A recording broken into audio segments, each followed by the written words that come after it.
18 জুলাই সাভারের পাকিজা পয়েন্ট বৈষম্যের বিরুদ্ধে অহিংস আন্দোলনে থাকা নিরস্ত্র শিক্ষার্থীদের উপর গুলি চালায় পুলিশ। বিক্ষোভের প্রতীক হয়ে পুলিশের সাঁজোয়া যানের সামনেই রুখে দাঁড়ান রাজধানীর মিরপুরের Military Institute of Science and Technology MISTর কম্পিউটার বিজ্ঞান ও প্রকৌশল বিভাগের 4র্থ বর্ষের শিক্ষার্থী শাইখ আসহাবুল ইয়ামিন। গুলিতে ঝাঁঝরা হয়ে যায় তার বুক।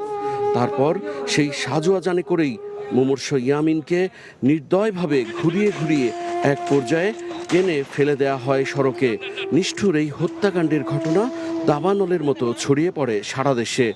বিক্ষোভে জ্বলে ওঠেন ছাত্র জনতা। শহীদ হিসেবে ইয়ামিনের শেষ গোসল করাননি বাবা সাবেক ব্যাংক কর্মকর্তা মোহাম্মদ মহিউদ্দিন। তবে গ্রামের বাড়ি কুষ্টিয়া ও সাভারের তালবাগে 2 দফা দাফনের চেষ্টা করেও ব্যর্থ হয় পরিবার। শেষমেশ তার মাটি হয় সাভারের ব্যাংকটাউন কবরস্থানে। গণ অভ্যুত্থানে ছাত্র জনতার বিজয় এলেও কান্না থামেনি শহীদ ইয়ামিনের পরিবারে।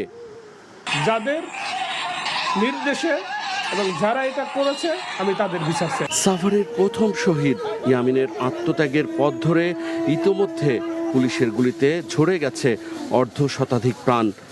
যাদের নির্দেশ ও নেতৃত্বে এমন গণহত্যার ঘটনা ঘটেছে তারাও বহাল রয়েছেন শপথে। এসব হত্যাকাণ্ডের বিচার দাবিতে সোচ্চার হয়েছেন সবাই। লাশের পর লাশ, কয়েক ঘন্টার মধ্যে 50-এর বেশি মানুষকে আমাদের হারাতে হবে, এটা আমি ভাবিনি। না, এই যে শাহ জামান যিনি দায়িত্বে ছিলেন সাভারে, এডিশনাল SP আব্দুল্লাহ আল কাফি, তাদের বিচার জন্য বাংলা মাটিতে হয়, অবশ্যই এটা বিচার হয়। ইয়ামিনের মা নাসরিন সুলতানা গৃহিণী, একমাত্র বোন শাহিক আসহাবুল জান্নাত পড়েন শেরে বাংলা কৃষি বিশ্ববিদ্যালয়ে। গোটা পরিবারই রাজনীতির বাইরে, বরং মুক্তিযোদ্ধা পরিবারের সন্তান হয়েও কোটার বিরোধী ছিলেন Yamin. Savar cantonment school and college থেকে SSC ও HSCতে অসাধারণ রেজাল্ট করা ইয়ামিন চান্স পেয়েছিলেন বুয়েটে।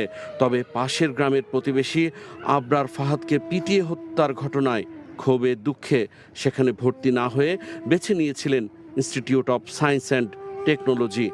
সেখানেই শিক্ষক হিসেবে যোগ দেবার স্বপ্ন ছিল তার।